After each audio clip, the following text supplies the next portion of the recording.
4 que passou, não sei. Mas não sou tão velho assim, não. Bom dia a todos. O que me traz hoje é ministro on? Não, ministro off. Foi divulgado pela revista Piauí no último domingo uma reportagem investigativa que envolve a participação de dezenas de noticiosos do mundo afora e que por lá traz informações do balacobaco sobre figurões da política, show business e esportistas envolvendo o uso de offshore em paraísos fiscais para fugir das garras do fisco ou então esconder o dinheiro oriundo de transações, digamos assim, fora dos padrões normais. Entre as autoridades de diversos países foram encontrados 2 brasileiros com dinheiro encastelado nesses paraísos fiscais. São eles o ministro da Economia, Paulo Guedes, e o presidente do Banco Central, Roberto Campos Neto. A reportagem teve início no vazamento dos arquivos de escritórios de advocacias internacionais especializados em assessorar juridicamente a abertura dessas offshore em paraísos fiscais e que redundou na investigação chamada Pandora Papers. E ela diz como funcionam esses paraísos fiscais ao redor do mundo. Lembra aos amigos que abrir offshore em países que dão facilidades tributárias não se constitui crime. No caso específico do Brasil, basta que informe a Receita Federal e ao Banco Central a sua existência. Cumprir estas regras não há nada de errado. No caso das 2 autoridades brasileiras, ao que tudo indica, esse requisito foi observado. Mas o busilis não está na legalidade de ter ou não dinheiro nesses paraísos fiscais, mas o fato de serem autoridades que estão ligadas diretamente à condução econômica do Brasil e que suas decisões impactam diretamente nos investimentos nestas contas. Mas o que diabo significa offshore?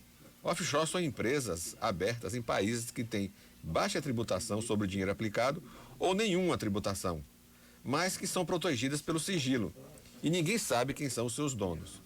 Em praticamente todo o mundo, a constituição das empresas e identificação de seus sócios é uma informação pública, ou seja, toda e qualquer pessoa pode ter essa informação, exceto nos paraísos fiscais.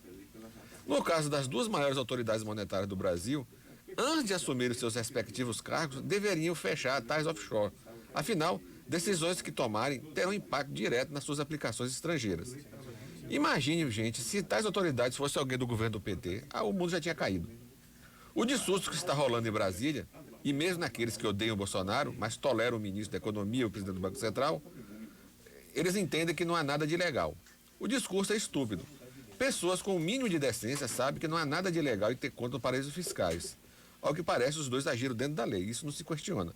O erro grave está em desobedecer ao que manda a Lei 12.813, no seu artigo 5º, que proíbe exercer atividade pública aquele servidor, direto ou indiretamente, que em razão de sua natureza seja incompatível com as atribuições do cargo ou emprego. Isso quer dizer o quê? Que por serem autoridades monetárias não podem ter empresas no estrangeiro. Afinal, esses 2 decidem sobre a política econômica e os benefícios das decisões atingem diretamente o seu dinheiro. Portanto, sem sombra de dúvida, nesse aspecto, é ilegal a existência de tais investimentos no exterior. A lei é clara e não deixa margem de dúvidas. Ainda existe o Código de Conduta da Administração Federal, existente desde o ano 2000, que no seu artigo 5º, parágrafo 1º, também proíbe a autoridade de investir em bens cujo valor ou cotação possa ser afetado por suas decisões ou política governamental, a respeito do qual esta mesma autoridade pública tem informações privilegiadas. Os 2 se encaixam nisso. No caso das 2 autoridades, se aplica a ambos. O correto seria os 2 pedirem exoneração dos cargos porque infringiram as 2 normas. Não existe dúvida do ponto de vista legal que tanto Guedes como Campos Neto estão em desacordo com a norma. Devem ser afastados, ou então, se tiverem um mínimo de conduta ética, pedir o boné e continuar a administrar suas fortunas nos paraísos fiscais. Se esperar por Bolsonaro, nenhum dos 2 serão afastados. No caso do ministro da Economia, basta a vontade do presidente da República. No caso do presidente do Banco Central, uma burocracia enorme para promover o seu afastamento. E não é uma canetada que o tira de lá. O Paulo Guedes já demonstrou por diversas vezes que é incompetente. Ele nada mais é do que um bolsonarista que leu mais livros. Mas a sua conduta como ministro da Economia é um desastre. Sua arrogância e despreparo já foram por demais demonstrados. Não se tem uma só medida relevante na condução da economia que merecesse atenção. Lembrando que na época da pandemia, na fase áurea, ele queria que fixasse o auxílio emergencial em R$ 200 e a suspensão dos contratos de trabalho sem os empregados receberem os salários, enquanto perdurasse a pandemia. Ele definitivamente não gosta de pobre. Quanto ao Campos Neto, na sua atuação no Banco Central, tem sido no limite daquilo que pode ser feito na condição de presidente. Mas lembrando que suas decisões repercutem diretamente nos seus investimentos no exterior. Seria bom também pedir o boné. Confiança é a moeda mais cara no sistema financeiro.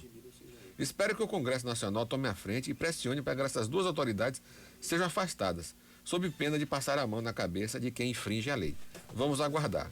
O que é que eu vou dizer aqui agora? Não vai acontecer nada. Eles vão continuar lá descumprindo a lei, que é clara, bem clara. Eles não podem ter offshore enquanto forem autoridades monetárias. Bom dia a todos e até a próxima segunda-feira.